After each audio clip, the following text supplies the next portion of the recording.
এখন এখন কি একটু ভাল লাগতেছে? উঠতে পারবেন?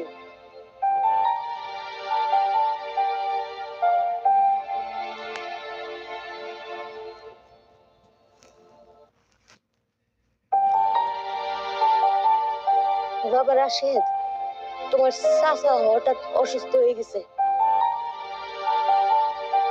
হাঁটতে পারতেছে না। একটু ওইটা খাড়াইতে পারলেই আমরা এই গ্রাম ছেড়ে চলে যাব। তুমি চিন্তা করো না। মা,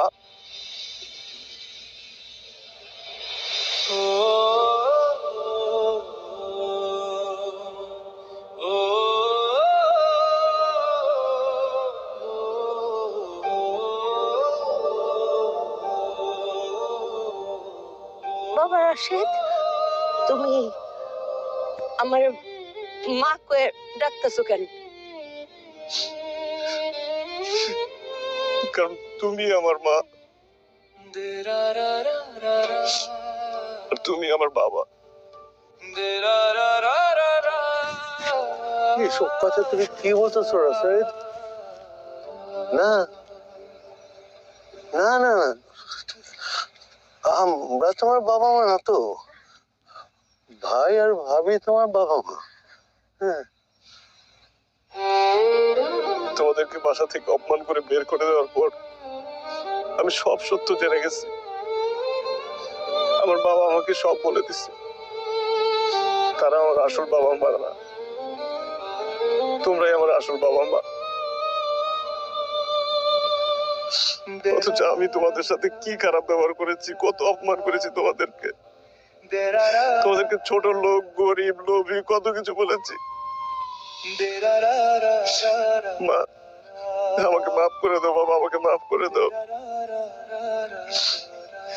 তোমরা না আমাকে আদর করতে চেয়েছিলে, মা আমাকে একটু আদর করবা না?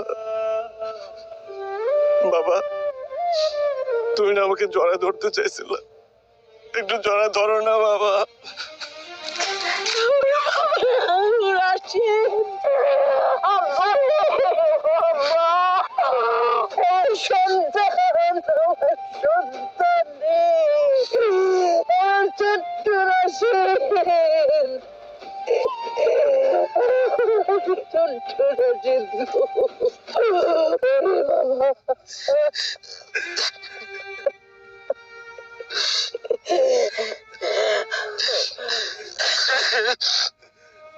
বাবা,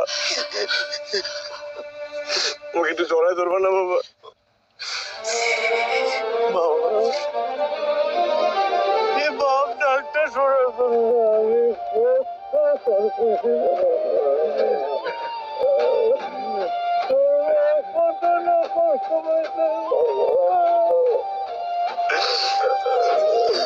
আমারে মাফ করে দিচ্ছে বাবা।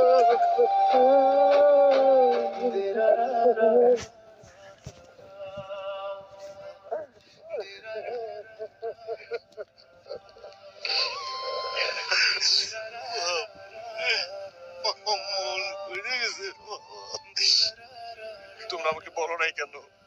তোমরা যে আমার বাবা মা, আমাকে কেন বাবা মার ভালোবাসা থেকে বঞ্চিত করছো তোমরা? সব দোষ আমার রে বাবা, সব দোষ আমার। আমি আমি তোর মায়ের কাছ থেকে তার বুকের দণ্ডে আমি নিয়ে আমি দিয়ে দিচ্ছি। ওর মা পাগলের মতো হয়ে গেছিল। আমি আমার ভাই ভাবির সংসার টিকাইছি, আমার ভাবিরে বাঁচাইছি। আমার দোষ রে বাবা। আমি আমি একটা মার সন্তান, তার মুখের ধন, তাকে আমি মার থেকে বঞ্চিত করছি রে বাবা।